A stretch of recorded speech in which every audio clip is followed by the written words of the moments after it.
नमस्कार विद्यार्थी मित्रांनो, मागील लेक्चरला आपण जनरल फाउंडेशन कोर्स या विषयामध्ये एकूण 3 प्रकरणे अभ्यासली. आज आपण 4थं प्रकरण अभ्यासत आहोत. संसाधने एकत्रीकरण म्हणजे साधन सामग्रीचं एकत्रीकरण कशा पद्धतीने करायचं आहे. व्यवसाय करत असताना या ठिकाणी साधन सामग्री खूप महत्त्वाची आहे. त्याचं एकत्रीकरण कसं करायचं तेही या ठिकाणी आज आपण या 4थ्या प्रकरणामध्ये संसाधने एकत्रीकरणामध्ये अभ्यासणार आहोत. चला तर मग या ठिकाणी आज आपण 4थं प्रकरण सुरू करूया. बघा, 4थ्या प्रकरणामध्ये सुरुवातीचं प्रास्ताविक या ठिकाणी मी वाचतोय, सर्वांनी लक्ष द्या.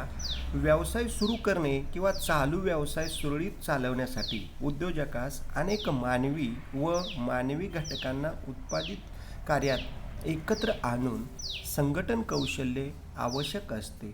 वस्तूच्या उत्पादनास सुरुवात करण्यापूर्वी ते उत्पादित वस्तू बाजारपेठेपर्यंत विक्रेत्यांच्या उद्योजकाला विविध संस्था किंवा संसाधने जमवाजमव करावी लागते. म्हणजे या ठिकाणी लक्षात घ्या, वस्तू उत्पादनापासून विक्रीपर्यंत अनेक कार्ये करावी लागतात. तीही कार्य खूप महत्त्वाची आहेत. आता नेक्स्ट यामध्ये बघा काय काय कार्य करावी लागतात. त्यामध्ये यासाठी जागा, भांडवल, यंत्रसामग्री, तंत्रज्ञान, कर्मचारी, या ठिकाणी वीज पुरवठा, पाणी इत्यादी अनेक साधने एकत्रित करावी लागतात व त्यांचा वापर करून उत्पादन कार्य सुरू करावे लागते. तसेच उद्योजकाला बाजारपेठ संशोधन, वित्त पुरवठा, या ठिकाणी वितरण व्यवस्था अशी अनेक कार्ये करावी लागतात. व्यवसायाची स्थापना करत असताना उद्योजकाला अनेक समस्यांना तोंड द्यावे लागते. त्याचबरोबर अनेक मानवी घटकांची जोडणी करावी लागते. म्हणजे लक्षात घ्या, संसाधने एकत्रीकरण करण्यासाठी अनेक साधन सामग्रीची उपलब्धता करणं, जमवाजमव करणं, एकत्रीकरण करणं खूप महत्त्वाचं आहे.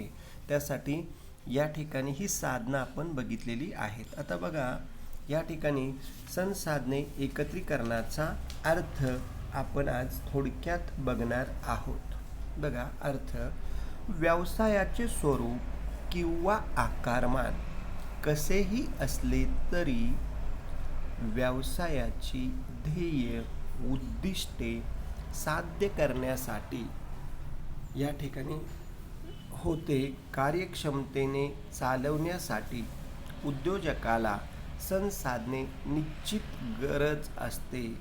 त्यातील काही साधने पुढील प्रमाणे आहेत. म्हणजे लक्षात घ्या, संसाधनाचा अर्थ या ठिकाणी लक्षात घ्या, उद्योजकाला व्यवसाय करत असताना अनेक ध्येय डोळ्यासमोर ठेवावी लागतात.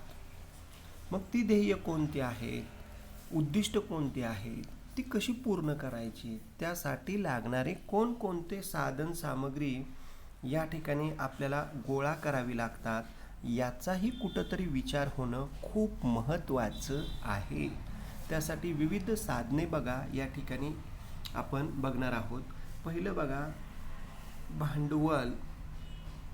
भांडवल या ठिकाणी कोणताही व्यवसाय सुरू करायचा असेल तर भांडवल गरजेचं आहे.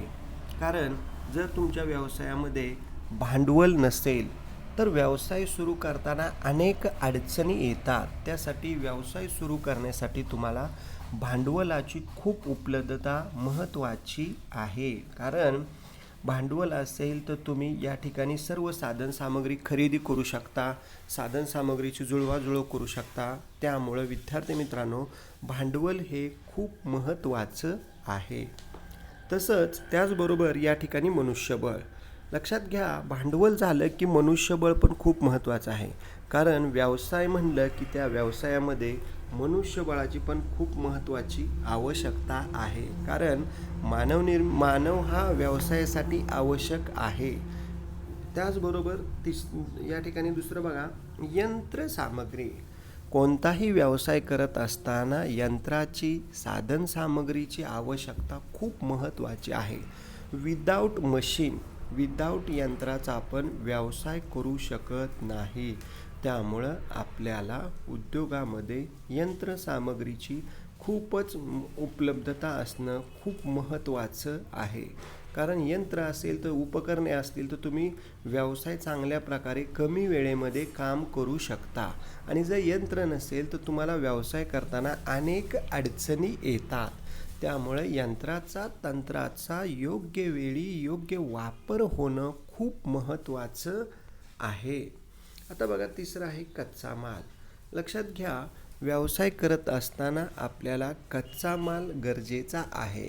कारण व्यवसायाचा अर्थच आहे कच्च्या मालावरती प्रक्रिया करून पक्का माल तयार करणे.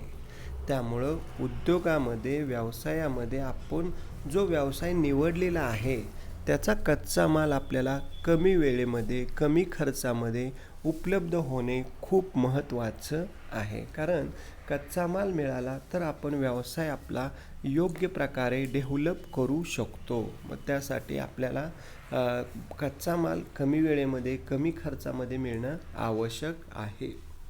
चौथं बघा, या ठिकाणी बाजारपेठ वितरण व्यवस्था इत्यादी. लक्षात घ्या, आपण तयार केलेला माल योग्य बाजारपेठेमध्ये वाहतुकीची सुविधा असणं, बाजारपेठ जवळ असणं खूप महत्त्वाचं आहे. कारण उद्योग व्यवसाय म्हणलं की बाजारपेठ या ठिकाणी आलीच. मग बाजारपेठेचं या ठिकाणी अभ्यास करत असताना आपल्याला स्थानिक बाजारपेठ, जवळची बाजारपेठ ही पण खूप महत्त्वाची आहे. कारण आपल्याला तयार केलेला माल कोणत्या बाजारपेठेमध्ये विक्री करावयाचा आहे याचाही अभ्यास या ठिकाणी करणं खूप महत्त्वाचं आहे. आता पुढं या ठिकाणी दिलेलं आहे बघा, नेक्स्ट पॉईंट खाली दिलेला आहे की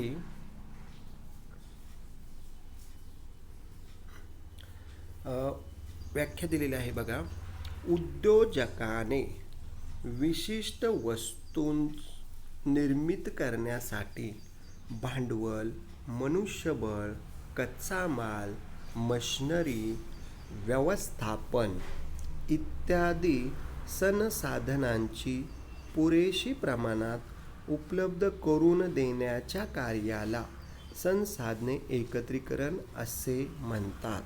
म्हणजे लक्षात घ्या, उद्योजकाने विशिष्ट वस्तू निर्मित करण्यासाठी भांडवल, कच्चा माल, मनुष्यबळ, मशिनरी यांचं व्यवस्थापन करणं खूप महत्त्वाचं आहे. लक्षात घ्या. आणि व्यवस्थापन केलं तर आपण या ठिकाणी व्यवसाय सुरळीत व विकासाकडे वाटचाल करण्याच्या दृष्टीने संसाधने हाताळणे कुशलतेने, कार्यक्षमतेने आवश्यक असते. संसाधनाचा अभाव असेल तर आपल्या व्यवसायाच्या कार्यामध्ये अडचणी खूप येतात. लक्षात घ्या. त्यामुळं व्यवसायाचे मोठे प्रमाणात नुकसान होऊ शकतं. म्हणून संसाधने योग्य व काटकसरीने वापर करणं खूप महत्त्वाचं आहे. लक्षात घ्या. तसेच आपण गुंतवणूक करताना विनाकारण भांडवली गुंतवणूक करण्यात उपयोग नाही. योग्य गुंतवणूक योग्य वेळेमध्ये कमी खर्चामध्ये या ठिकाणी योग्य ठिकाणी आपली गुंतवणूक होणं खूप महत्त्वाचं आहे. त्याचा व्यवसायाला खूप मोठ्या प्रमाणात फायदा होत असतो. त्यासाठी या ठिकाणी योग्य प्रमाणात गुंतवणूक करणं आणि संसाधने व्यवस्थित वापरणं खूप महत्त्वाचं आहे. चला तर मग या ठिकाणी आपण पुढच्या स्लाईडला जाऊ की आज या ठिकाणी विविध साधने कोणती आहेत हेही आपण आज बघणार आहोत. बघा की व्यवसाय करत असताना आपल्याला वेगवेगळी साधने यांचाही अभ्यास कुठंतरी करणं गरजेचं आहे. बघा विविध साधने, त्यामध्ये पहिलं आहे बघा भांडवल. तर भांडवल लक्षात घ्या, प्रत्येक व्यवसायाचे यश हे त्या व्यवसायाच्या वित्तीय बाजूवरती म्हणजेच या ठिकाणी पुरेशा प्रमाणावरती भांडवल असेल तर या ठिकाणी उद्योजकांना विविध उपकरणांची खरेदी करता येते आणि योग्य ठिकाणी भांडवलाची नेमकी गरज किती आहे हे आपल्याला लक्षात येतं व भांडवल कुठून उपलब्ध होणार आहे. म्हणजे आपण बँकेकडून कर्ज घेणार आहोत का, नातेवाईकांकडून पैसे घेणार आहोत का, त्यासाठी आपल्याला भांडवल उभा करणं खूप महत्त्वाचं आहे. त्याचबरोबर या ठिकाणी लक्षात घ्या, भांडवल जर योग्य प्रमाणात आपल्याला मिळालं तर आपण काय करू शकतो, उत्पादन कार्य सतत चालू ठेवू शकतो. या ठिकाणी उद्योजकाचा आत्मविश्वास वाढतो आणि साधनसामग्री आपण चांगल्या प्रकारे खरेदी करू शकतो. कर्ज सहज उपलब्ध होऊ शकतं आणि येणाऱ्या ज्या काही अडचणी आहेत त्यांना आपण चांगल्या प्रकारे तोंड देऊ शकतो. तर अशा प्रकारे भांडवल हा घटक आपण बघितला. आता दुसरा आहे बघा, कच्चा माल. लक्षात घ्या, उत्पादनासाठी वापरला जाणारा कच्चा माल आपल्याला या ठिकाणी योग्य वेळेमध्ये योग्य प्रमाणामध्ये उपलब्ध होणे खूप महत्त्वाचं आहे. कारण कच्चा माल आपल्याला उपलब्ध झाला, त्याची किंमत योग्य असेल, योग्य ठिकाणावरून त्याचा आपल्याला साठा करता आला तर आपले उत्पादन कार्य सुरळीतपणे चालते. पण काही वेळेला कच्चा माल उपलब्ध नसेल तर या ठिकाणी व्यवसायांना थांबावं लागतं, वाट बघावी लागते. तर आपल्या व्यवसायामध्ये तसं न होता आपल्याला पुरेशा प्रमाणामध्ये योग्य प्रमाणामध्ये कच्चा माल उपलब्ध होणे खूप महत्त्वाचं आहे. आता तिसरं बघा, या ठिकाणी मशिनरी व तंत्रज्ञान. लक्षात घ्या, उत्पादन कार्यासाठी अनेक लहान मोठ्या यंत्राची आवश्यकता असते. यंत्र खरेदी करणं, मशिनरी घेत असताना तिची किंमत, या ठिकाणी तिची गरज, तिचा उपयोग, त्याचबरोबर दुरुस्तीचे ज्ञान, हाताळण्याचे कौशल्य, कामगारांचाही या ठिकाणी विचार या ठिकाणी घेणं गरजेचं आहे. कारण यंत्राची सतत निगा ठेवणं, देखभाल ठेवणं आवश्यक असतं. यंत्र सुस्थितीत ठेवण्यासाठी या ठिकाणी आपल्याला अनेक यंत्र व तंत्रज्ञान खरेदी करून आपलं उत्पादन कार्य सतत चालू ठेवणं खूप गरजेचं आहे. त्यामुळं मशिनरी व तंत्रज्ञानाची आपल्याला मोठ्या प्रमाणामध्ये आवश्यकता असते. चौथं बघा, मनुष्यबळ. लक्षात घ्या, आता मनुष्यबळ, मॅन पॉवर खूप महत्त्वाचे आहे. उत्पादन कार्यात मानवी श्रमाचे व मानवी कौशल्याचे महत्त्व या ठिकाणी नाकारता येणार नाही. श्रमिकांचे कौशल्य, अनुभव, पात्रता, काम करण्याच्या जे या ठिकाणी पद्धती आहेत, उत्पादन कार्यामध्ये या ठिकाणी श्रमिक खूप महत्त्वाचा आहे. या मनुष्यबळांना, कामगारांना योग्य पगार देणं, कामाचे तास व्यवस्थित ठरवून देणं, भौतिक सोयीसुविधा उपलब्ध करून देणे, त्याचबरोबर मूलभूत पात्रता त्यांची असणं हेही खूप गरजेचं आहे. आणि औद्योगिक शांतता व संतुष्ट कर्मचारी या दोन्ही गोष्टी उत्पादन कार्यामध्ये अनुकूल असतात. त्यामुळे आपल्याला मनुष्यबळ खूप महत्त्वाचे आहे. आता पाचवं बघा, आपण या ठिकाणी बघत आहोत बाजारपेठ व वितरण व्यवस्थापन. लक्षात घ्या, आता बाजारपेठ लक्षात घ्या, आपण वस्तूंची खरेदी विक्रीचे व्यवहारासाठी ज्या ठिकाणी व्यक्ती एकत्र येतात, वस्तूची देवघेव करतात, अशी जागा किंवा ठिकाण म्हणजे बाजारपेठ. लक्षात घ्या, बाजारपेठेमध्ये आपण तयार केलेला माल, उत्पादित केलेला माल या ठिकाणी विक्री करतो. लक्षात घ्या, पण आपण या ठिकाणी बाजारपेठेमध्ये माल विक्री करत असताना तो योग्य वेळेमध्ये, कमी वेळेमध्ये, योग्य वाहतुकीची सुविधा आणि या ठिकाणी बाजारपेठेमध्ये मालाची विक्री करत असताना आपल्याला इतर घटकही विचारात घ्यावे लागतात. बाजारपेठेचा आकार व भौगोलिक विस्तार, ग्राहकांच्या अपेक्षा, स्पर्धक व किंमत, जाहिरात, विक्री, वितरण प्रणाली व बाजारपेठेमधले डावपेच इत्यादी बाबतची माहिती, याचा सखोल अभ्यास आपण करणं खूप महत्त्वाचं आहे. आता त्यानंतर बघा इथं पुढं, त्यामुळं बाजारपेठ व वितरण व्यवस्था आपली व्यवस्थित ठेवण्यासाठी आपल्याला बाजारपेठेचं ज्ञान असणं खूप गरजेचं आहे. आता पुढं बघा दिलेलं आहे व्यवस्थापन. लक्षात घ्या, मॅनेजमेंट खूप महत्त्वाचं आहे. हे उद्योजक स्वतः काही कामं करू शकत नाही. त्याला अनेक कामे या ठिकाणी चांगल्या, हुशार, अनुभवी व प्रामाणिक स्टाफकडून करून घ्यावे लागतात. मग त्यावेळी या ठिकाणी व्यवस्थापनाची रचना या ठिकाणी व्यवस्थित असणं, व्यवस्थापन शक्ती पुरेशी त्या उद्योजकाकडं असणं गरजेचं आहे. त्यामध्ये संघटन, नेतृत्व, मार्गदर्शन, संचलन करून गुंतागुंतीची प्रक्रिया असेल तिथं सोप्या पद्धतीने कमी वेळेमध्ये योग्य निर्णय घेऊन आपल्याला योग्य ते कौशल्य पार पाडून व्यवस्थापनाची प्रणाली पूर्ण करावी लागते. लक्षात घ्या, व्यवस्थापनामध्ये पुढील घटक या ठिकाणी येणं अपेक्षित आहे. संघटन, नियोजन, नियंत्रण, निर्देशन हे मुख्य घटक आहेत. त्यामुळं उद्योजकाला व्यवस्थापनामध्ये याही घटकांचा अभ्यास करणं खूप गरजेचं आहे. अशा प्रकारे विविध साधने आज आपण बघितलेली आहेत. त्यामध्ये परत एकदा बघा, भांडवल, कच्चा माल, मशिनरी व तंत्रज्ञान, मनुष्यबळ, आणि 5वा बाजारपेठ व वितरण, आणि 6वा व्यवस्थापन.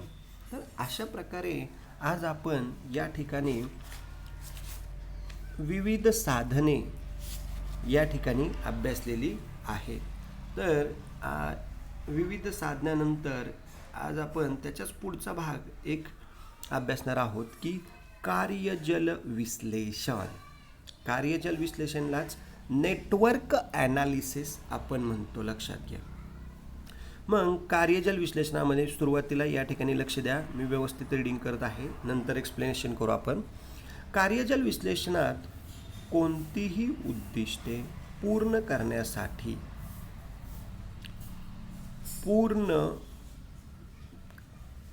करण्यासाठी ज्या हालचाली कराव्या लागतात त्यांचे रेखाचित्र यांनाच निर्देशन केले जाते. त्यामध्ये प्रथम कराव्या लागणाऱ्या क्रिया व नंतर केल्या जाणाऱ्या क्रिया यांचा समावेश असतो. त्याचबरोबर कार्यजल विश्लेषण करत असताना 2 प्रमुख घटक आहेत. एक म्हणजे काम आणि दुसरे म्हणजे घटनात्मकपैकी कृती. कार्यक्रमाचा प्रारंभ व समाप्ती यामध्ये लागणारा वेळ महत्त्वाचा असतो. लक्षात घ्या. म्हणजे कार्यजल विश्लेषण म्हणजे काय लक्षात घ्या, आपण उद्दिष्ट कोणतं आहे, त्यामध्ये या ठिकाणी आपण कार्य कसं करणार आहोत त्याचं रेखाचित्रण. लक्षात घ्या. उत्पादनापासून विक्रीपर्यंतची जी काय क्रिया करावी लागणार आहे, कोणतं कार्य अगोदर करायचं, कोणतं कार्य नंतर करायचं, प्राधान्यक्रम महत्त्वाचा आहे कार्यजल विश्लेषणामध्ये. आणि त्याचा अभ्यास करून आपल्याला योग्य ते कार्यजल विश्लेषण करावे लागते आणि त्याचा या ठिकाणी विचार होणं खूप महत्त्वाचं आहे. तर अशा प्रकारे आज आपण या ठिकाणी 4थं प्रकरण सुरू केलेलं आहे. त्यामध्ये या ठिकाणी संसाधने एकत्रीकरण, त्याचबरोबर संसाधने एकत्रीकरणाचा अर्थ, विविध साधने आणि कार्यजल विश्लेषण याचा अभ्यास केलेला आहे. या ठिकाणी विद्यार्थी मित्रांनो, जे काय मी नोट्स तुम्हाला सांगत आहेत, पहिले 3 प्रकरणं व्यवस्थित शिकून झालेले आहेत. 4थं प्रकरण आपण सुरू केलेलं आहे. तर सर्व विद्यार्थ्यांनी या ठिकाणी व्यवस्थित अभ्यास करून आपला हा जनरल फाउंडेशन कोर्स या नोटबुकमध्ये या नोट्स लिहायच्या आहेत. कोणाला काही शंका असतील तर त्यांनी मला विचारा, पण सर्वांनी या ठिकाणी लेक्चर सगळे करा, नोट्स काढा. ठीक आहे. या ठिकाणी आपण थांबत आहोत. राहिलेला भाग आपण नेक्स्ट लेक्चरला अभ्यासणार आहोत. थँक्यू. धन्यवाद.